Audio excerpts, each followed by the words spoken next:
Viewers শুনুন তাহলে এই ঘটনাটা কি। যে ঘটনা শুনলে আপনাদের হৃদয়রা আবেগে উৎপালিত হয়ে যাবে। জীবনটা আসলে কেমন মানুষের, এই জীবন কি সহনীয়?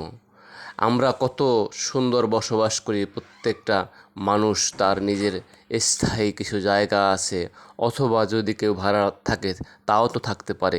কিন্তু দেখুন ভিউয়ার্স, আমার পিছনে যে একটা মহিলা শুয়ে আছে, আসলে মানুষের জীবনটা কত দুর্বিষহ হলে সে এভাবে জীবনযাপন করতে পারে। এটা কি মানুষের জীবন হতে পারে? আমাদের মধ্যে কি আসলে কোনো মানবতা নেই?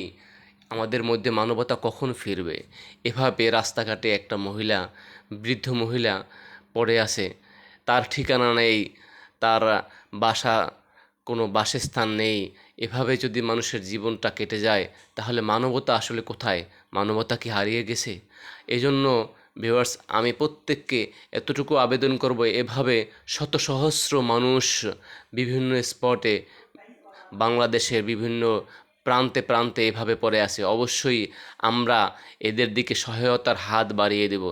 যদি আমরা এদের দিকে সহায়তার হাত বাড়িয়ে দেই তাহলে এর জন্য আমাদের পরকালের কল্যাণই আমাদের পাথেয় হয়ে দাঁড়াবে। আসলে সুখটা কোথায়? আমরা সুখটা ভিউয়ার্স খুঁজি শুধু টাকার মধ্যে। না, এটা আপনাদের ভুল কথা। সুখটা হচ্ছে গিয়ে মানুষকে সাহায্য করার জন্য। মানুষের প্রকৃত সুখ হচ্ছে মানুষকে যখন আপনি তার মুখে একটু হাসি ফোটাতে পারবেন তখন। মানুষের প্রকৃত সুখ হচ্ছে যখন দুমুঠো খাবার অন্যের মুখে আপনি তুলে দিতে পারবেন তখন। যদি আপনি প্রকৃত সুখ খুঁজতে চান তাহলে মানুষকে উপকারের দিকে হাত বাড়িয়ে দিবেন। শুধুমাত্র নিজের ভোগটাকে, নিজেকে অর্থশালী, নিজেকে সমৃদ্ধশালী করার মধ্যেই যদি সুখ খোঁজেন, প্রকৃতপক্ষে এটা সুখ নয়। প্রকৃতপক্ষে এটা সুখ নয়। সুখ ওটাই হতে পারে যখন আপনার দ্বারা কোনো মানুষ সুখ পেতে পারে। আসলে অন্যকে সুখী করতে চাইলে অনেক কিছু দরকার হয় না, সেখানে শুধু দরকার হবে তার মুখে যদি একটুখানি খাবার তুলে দিতে পারেন, তাকে যদি একটু আশ্রয় দিতে পারেন, তবেই আপনি খুঁজে পাবেন আপনার সুখের রাজ্য।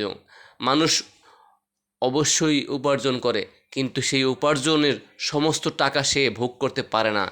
এই ভোগের যেহেতু করতে পারে না, সব কিছু পৃথিবীতে রেখে যায়। যদি পৃথিবীতে রেখেই যায় তাহলে তার লাভটা কী? অবশ্যই সেই টাকাটা যদি কল্যাণমূলক কোনো কাজে রেখে যায় তাহলেই আপনার লাভ পরকালে। পরকালের সফলতাই হচ্ছে সেটা, যে সফলতা আপনাকে জান্নাত পর্যন্ত পৌঁছে দেবে। ওইটাই সফলতা নয় যে সফলতার কারণে আপনি জাহান্নামে যেতে পারেন। সুতরাং পরকালকে সামনে রেখে যদি আপনি অগ্রসর হন ভিউয়ার্স, অবশ্যই আপনি মানবতার দিকে হাত বাড়িয়ে দিবেন। দেখুন এভাবে একটা বৃদ্ধ মহিলা পড়ে আছে, নাই কোনো বাসস্থান, নাই কোনো থাকার জায়গা, নাই কোনো অর্থ, নাই কোনো পরিবারের খোঁজ। ভিউয়ার্স, এই জন্য অবশ্যই আমি আপনাদেরকে বলবো, আপনারা যখনই কখনো সুযোগ পাবেন অবশ্যই মানুষের দিকে হাত বাড়িয়ে দেবেন। আর আমার এই ভিডিওটা যদি ভালো লাগে অবশ্যই লাইক, কমেন্টস, শেয়ার, সাবস্ক্রাইবার করবেন।